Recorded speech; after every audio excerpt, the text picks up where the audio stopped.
کمزور ہو جاتی ہے، یعنی کہ اس کے ڈیفینس میکنزمز جو ہیں وہ کمزور ہو گئے ہوتے ہیں. وہ سوتے ہوئے انسان اپنے ڈیفینس میکنزم کو استعمال نہیں کر سکتا، یعنی فرد سوتے ہوئے اپنے دفاعی رد عمل استعمال نہیں کر پاتا، اس لیے لاشعوری خواہشات اپنی اصلی حالت یا مسخ شدہ صورت میں خوابوں میں ظاہر ہوتی ہیں. ٹھیک ہے، جس کو سمبلز کہا جاتا ہے. فرائڈ کہتا ہے کہ سمبلز کے ذریعے جو ہے وہ انسان کے خوابوں میں اس کی دبی ہوئی خواہشات آتی ہیں.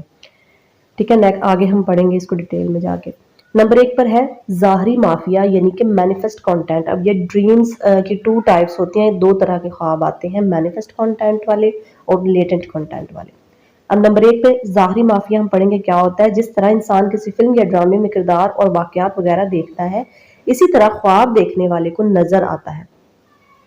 اب جو خواب دیکھ رہا ہے اس کو بھی تو فلم ڈرامے کی طرح ہی خواب آ رہا ہوتا ہے نا، کہ ایک فلم چل رہی ہے. ٹھیک ہے، اسے ظاہری مافیا کہتے ہیں، جو کہ سامنے مطلب صحیح جو نظر آ رہا ہے، جو کردار کے فلاں بندہ فلاں کام کر رہا ہے، فلاں بندہ فلاں کام کر رہا ہے، جیسے ایک فلم ڈرامے میں ہم دیکھتے ہیں ویسے ہی خواب بھی چل رہا ہوتا ہے. ٹھیک ہے، اوپنلی ویزیبل جو ہوتی ہیں چیزیں، سمبلز جن کو ہم بولتے ہیں، جو نظر آ رہے ہوتے ہیں، وہ ہے مینیفیسٹ کانٹینٹ. بے پہ ہے مخفی مافیا یعنی لیٹنٹ کانٹینٹ.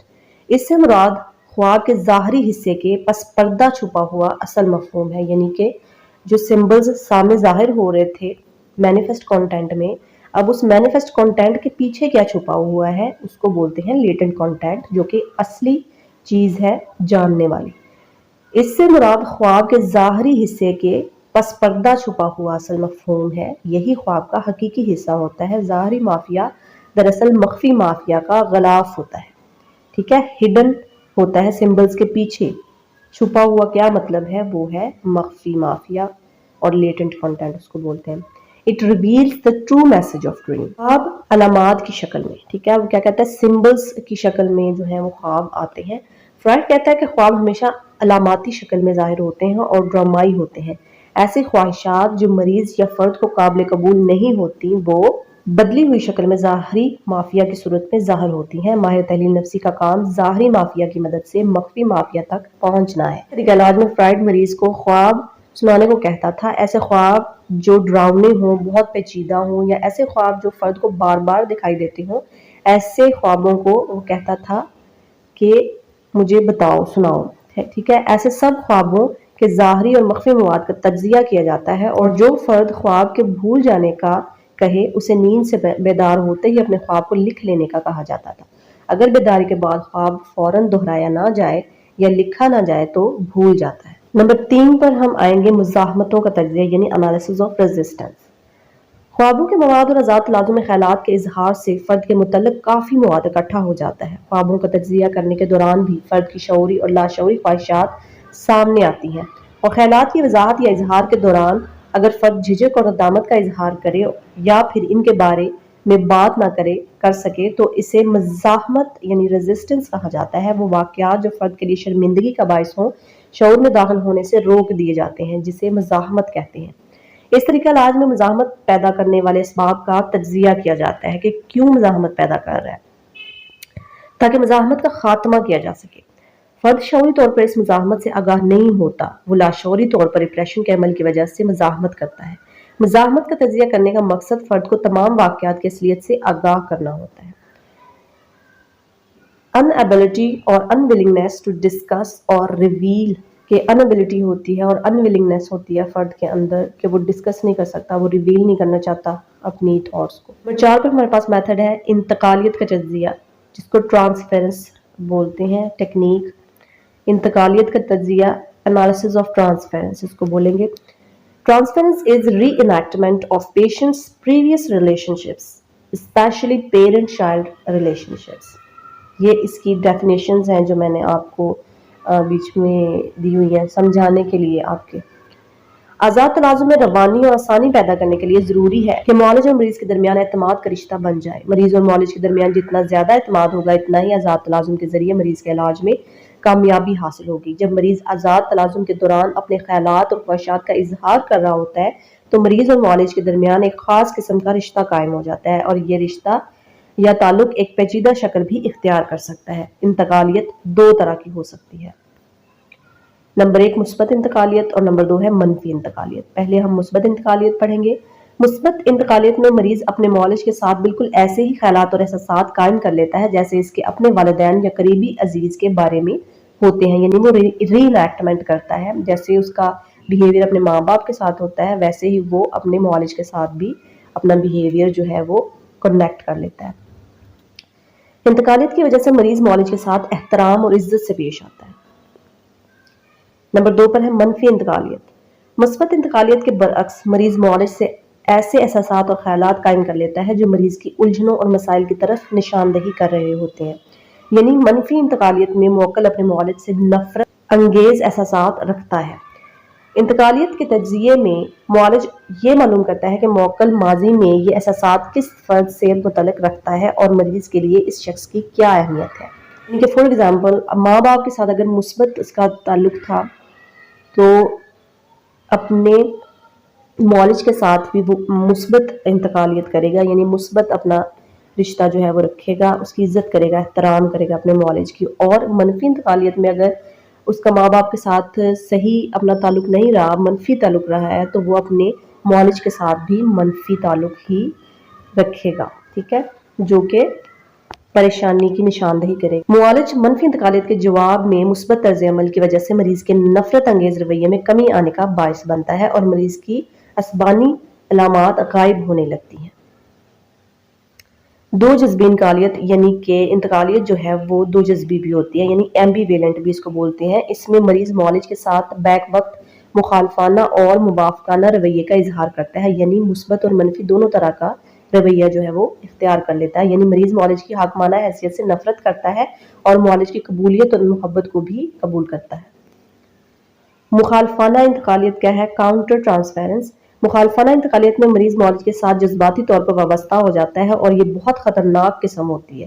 اس صورت میں علاج فوراً روک دینا چاہیے۔ لاسٹ ہمارا پوائنٹ ہے جی ٹرمینیشن، جہاں پہ علاج کا خاتمہ کیا جاتا ہے۔ لینتھی اینڈ ایکسپینسو تحلیل نفسی طریقہ علاج طویل دورانی پر مشتمل ہے۔ اس میں مریض کو ہفتے میں 1 سے 2 بار معالج کے پاس آنا پڑتا ہے کیونکہ آزاد تلازم اور خوابوں کے تجزیے کے لیے بہت زیادہ وقت درکار ہوتا ہے۔ انیشیل انفارمیشن تحلیل نفسی کے ابتدائی مرحلے میں فرد کے لاشعوری محرکات اور مزاحمتوں کا تعین کیا جاتا ہے۔ کانشیس انالیسس مریض کے مسائل کو اکٹھا کر کے ان کا شعوری تجزیہ کیا جاتا ہے۔ گیٹ انسائٹ فرد اپنے مسائل کا خود جائزہ، یعنی مریض جو ہوتا ہے وہ اپنے مسائل کا خود جائزہ لینے کے قابل ہو جاتا ہے، یعنی فرد آہستہ آہستہ بصیرت حاصل کر لیتا ہے، یعنی اس میں انسائٹ پیدا ہو جاتی ہے۔ جب معالج یہ سمجھتا ہے کہ علاج کا مقصد حاصل ہو گیا ہے، یعنی لاشعور کا تجزیہ مکمل ہو چکا ہے اور بصیرت پیدا ہو چکی ہے، تو مریض کو کہا جاتا ہے کہ اب وہ تندرست ہو گیا ہے، اب وہ اپنے مسائل حل کرنے کی خود کوشش کر سکتا ہے۔ لیکن اگر مریض یہ کہے کہ اسے معالج کے مشورے کی ضرورت ہے تو وہ معالج سے مل سکتا ہے اور اس مرحلے پر علاج کو ختم کر دیا جاتا ہے، یعنی ٹرمینیٹ کر دیا جاتا ہے۔ تحلیل نفسی کے مثبت پہلو، پازیٹیو ایسپیکٹس اس کے دیکھیں گے ہم سائیکو انالیسس تھراپی کے۔ سب سے پہلے ہے اس میں لاشعور میں چھپی ہوئی خواہشات کو شعور میں لایا جاتا ہے۔ نمبر 2 پر ہے ایسی تمام خواہشات جو نامکمل جنس، جارحیت یا اخلاق سے گری ہوئی ہوں، ان سب کو شعور میں لا کر ان کا تجزیہ کیا جاتا ہے۔ نمبر 3 پہ ہے فرد کی مدافعتی صلاحیتوں یعنی ڈیفنس میکانزمز کا تجزیہ کیا جاتا ہے تاکہ مریض کون سا طریقہ استعمال کرتا ہے کا پتہ چلایا جا سکے، یعنی کہ اس میں کون سا ڈیفنس میکانزم ایسا ہے جو مریض استعمال کرتا ہے، اس کا تجزیہ کیا جاتا ہے کہ یہ والا ڈیفنس میکانزم کیوں استعمال کرتا ہے، اس کی کیا وجہ ہے۔ Anxiety and personality disorders and conversion disorder, یعنی تشویشی امراض، تحویلی امراض اور نفسی جسمانی امراض کے علاج کے لیے تحلیل نفسی بہترین طریقہ علاج ہے۔ اور ہر تھراپی کا جو لاسٹ کا پہلو ہوتا ہے وہ تنقید ہے، جس کو کرٹیسزم بولتے ہیں۔ اب ہم اس کو بغور جائزہ لیں گے کہ کرٹیسزم کیا کیا گیا ہے، اور اس کے لاسٹ پہ میں آپ کو اس کا مختصر کرٹیسزم بھی دوں گی، بتاؤں گی کہ وہ کرٹیسزم بھی آپ ایڈ کر سکتے ہیں۔ تحلیل نفسی پر تنقید یعنی کرٹیسزم۔ تحلیل نفسی علاج میں کچھ خامیاں بھی پائی جاتی ہیں، مثلا نمبر 1 پر ہمارے پاس ہے طویل دورانیہ کا طریقہ، یعنی بیماری کی نوعیت کے لحاظ سے اس کا دورانیہ 2 سے 5 سال تک کا بھی ہو سکتا ہے، جو کافی صبر آزما ہے، یعنی اتنے طویل دورانیہ تک ایک مریض جو ہے وہ افورڈ نہیں کر سکتا۔ نمبر 2 پر ہے معاشی بوجھ۔ وہی بات آ جائے گی کہ لمبے عرصے تک مریض کو معالج کی فیس ادا کرنا دشوار لگنے لگتا ہے۔ سب سے پہلے ہمارے پاس تھا لینتھی پروسیجر ہے، یہ ٹھیک ہے. اگر انگلش میں آپ کہیں تو یہ لینتھی پروسیجر ہے، اس کے لیے بہت زیادہ عرصہ جو ہے وہ وزٹ کرنا پڑتا ہے ڈاکٹر کا. نمبر 2 پر ہے معاشی بوجھ یعنی اکانومیکل برڈن ہوتا ہے. لمبے عرصے تک مریض کو فیس ادا کرنا جو ہے وہ بہت دشوار لگنے لگتا ہے. نمبر 3 پر ہے بچپن کی اہمیت یعنی چائلڈ ہوڈ امپورٹنس. محض بچپن کے واقعات ہر مرض کی وجہ درست نہیں. فرائڈ جو ہے اس نے اسی بات پر زور دیا ہے کہ بچپن کے واقعات جو ہیں ہر مرض میں وہ امپورٹنس رکھتے ہیں. اس کے بچپن کے واقعات کے بارے میں جاننا ضروری ہے کہ اس کے لاشعور میں کیا چھپا ہوا ہے. اس کے بچپن کے واقعات پہ ہمیں دیتا ہے. روش اور زمبارڈو نے اعتراض کیا کہ اس میں بچپن کے واقعات کو زیادہ اہمیت دی جاتی ہے. بقول فرائڈ پہلے 5 سالوں میں شخصیت واضح ہو جاتی ہے، عمر کا ہر حصہ اہم ہے. اب جو روش اور زمبارڈو ہے وہ انہوں نے کیا اعتراض کیا ہے کہ بچپن کے واقعات کو جو فرائڈ ہے اس نے زیادہ اہمیت دی ہے. اور فرائڈ نے کہا کہ پہلے 5 سال جو ہوتے ہیں بچہ جو ہے اس میں شخصیت کی ڈیولپمنٹ ہو جاتی ہے، ٹھیک ہے، اور عمر کے ہر پہلو میں وہ وہی چیزیں یا کریکٹرسٹکس جو ہے وہ شو کرتا ہے. اور جو روش اور زمبارڈو ہے وہ کہتے ہیں کہ عمر کا ہر حصہ جو ہے وہ امپورٹنٹ ہوتا ہے، ہر حصہ اہمیت رکھتا ہے. اس کے تجربات اور واقعات اپنی عمر کے حساب سے ڈیولپ ہوتے رہتے ہیں. لیکن فرائڈ کہتا ہے کہ صرف پہلے جو 5 سال ہے اس میں شخصیت جو ہے اس کی تشکیل ہو جاتی ہے. نمبر 4 پر ہے علامات کی وضاحت یعنی سمبولک ریپریزنٹیشن. فرائڈ کا کہنا ہے کہ بہت سی غیر اخلاقی خواہشات علامات کی شکل اختیار کر لیتی ہیں. ان علامات کی تشریح کے لیے فرائڈ کا اپنا نقطہ نظر ہے، اسے دیگر ماہرین متفق نہیں. اب جو ان علامات کی تشریح ہے وہ فرائڈ نے اپنے نقطہ نظر سے کی ہوئی ہے، اور یہی جو ہے وہ تنقید کی وجہ ہے کہ آپ جو فرائڈ ہے اس کے نقطہ نظر سے ہر چیز جو ہے وہ نہیں دیکھی جا سکتی. کسی علامت یا سمبل کا اور بھی مطلب ہو سکتا ہے، صرف وہی مطلب نہیں ہو سکتا جو فرائڈ نے اپنے نقطہ نظر سے واضح کیا ہے یا دیا ہے. نمبر 5 پر ہے جنس کی اہمیت، امپورٹنس ٹو سیکس. ٹھیک ہے، فرائڈ کا کہنا ہے کہ فرد جنسی خواہشات کا اظہار کرنے کے لیے علامات کا سہارا لیتا ہے، جبکہ دیگر ماہرین کا کہنا ہے کہ جنس کے علاوہ دوسری خواہشات اور مقاصد مسائل کی وجہ بن سکتے ہیں. علامات کا سہارا کیسے لیتا ہے؟ خوابوں کی بات ہو رہی ہے کہ خواب میں علامات جو ہے وہ ظاہر ہوتی ہیں، اور ان کی وضاحت جو ہے وہ فرائڈ نے اپنے لحاظ سے اپنے نقطہ نظر سے کی ہوئی ہے، اور یہ وہی تنقید کا باعث بنتی ہے. موجودہ مسائل یعنی نمبر 6 پہ ہے موجودہ مسائل یعنی کہ پریزنٹ پرابلمز. تحلیل نفسی طریقہ علاج میں فرد کے موجودہ مسائل یعنی اس کے حال کے مسائل کو نظر انداز کر کے محض ماضی کی چھان بین کی جاتی ہے، یعنی کہ اس کے بچپن میں کیا تھا اس کو جاننے کی کوشش کی جاتی ہے.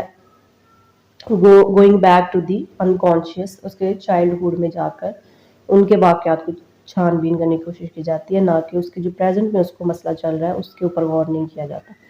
نمبر 7 پہ ہے محض موکل کی یادداشت پر انحصار. معالج کو علاج کے دوران موکل یا مریض سے ملنے والی معلومات پر ہی یقین کرنا پڑتا ہے، جو مریض بتاتا ہے اسی بنا پر علاج انحصار کرتا ہے. وہ سائیکو انالیسس میں یہ بھی ایک تنقید کا باعث ہے کہ صرف آپ مریض کی باتوں پر اکتفا نہیں کر سکتے، اس کی باتوں پر یقین نہیں کر سکتے. وہ ہو سکتا ہے جھوٹ بول رہا ہو سکتا ہے کوئی اور وجہ ہو، کیونکہ اس کا مینٹل لیول ہی ٹھیک نہیں ہے نا، وہ بالکل آپ اس کی باتوں پہ یقین نہیں کر سکتے. کرٹیسزم، اگر آپ مرکزی خیال میں آ جائیں تو کرٹیسزم ایک یہ بھی ہے کہ فرائڈ کے نظریات پر بہت زیادہ تنقید ہوئی، مگر فرائڈ کے پیروکاروں نے اس کا بھرپور دفاع کیا، یعنی کہ اس کے جو فالوورز تھے اس کی بات ہو رہی ہے. فرائڈ نے خوابوں کا تجزیہ نامی کتاب یعنی ڈریم انٹرپریٹیشن بک جو ہے وہ بھی ایک لکھی تھی. فرائڈ کے ہم اثر یعنی کہ اس کے جو ساتھ پہلے کام کرتے تھے جس میں یونگ آتا ہے نے فرائڈ کے ساتھ مل کر کام کیا، مگر اس کی انتہا پسندی کے باعث اس سے الگ ہو گیا، ٹھیک ہے، اور نیو فرائڈین کہلایا. ان کو نیو فرائیڈینز بولا جاتا ہے کہ جو بعد میں فرائڈ سے الگ ہو کر انہوں نے اپنا نقطہ نظر دیا تھا، اپنا اسکول آف تھاٹ پیش کیا تھا. دیگر نیو فرائیڈین میں یونگ کے علاوہ ایڈلر، کیرن ہارنی، سلیوان اور ایرک فرام شامل ہیں. ان کو نیو فرائیڈینز بولا جاتا ہے. پہلی قوت، فرسٹ فورس. فرائڈ نے اپنے دور کی نفسیات سے لے کر آج تک کی نفسیات پر اتنے گہرے اثرات مرتب کیے ہیں کہ تحلیل نفسی کو پہلی قوت کا نام دیا جاتا ہے. فرائڈ نے اپنی نظریات کی وضاحت کے لیے نئے تصورات یعنی کانسیپٹ متعارف کروائے. یہ تھی ہماری psycho therapy, psycho analysis, psycho therapy, ٹھیک ہے. تو آئی ہوپ یو انڈرسٹینڈ. میں نے بہت محنت سے بنائی ہے. پلیز پلیز پلیز لائک کیا کریں، سبسکرائب کیا کریں اور شیئر کیا کریں اپنے فرینڈس کے ساتھ، اور کمنٹس دیا کریں اچھے اچھے سے. کچھ بتایا کریں مجھے، کوئی موٹیویشن ہی دے دیا کریں. میرا کام کو سہرا کوئی تعریف ہی کر دیا کریں، جھوٹی موٹی کر دیا کریں، اچھا لگتا ہے. ٹھیک ہے. Thank you so much for watching. I hope you understand the topic. اور کوئی بھی ریکویسٹ ہے تو پلیز کمنٹ باکس میں بتائیے گا. ٹل دین اللہ حافظ.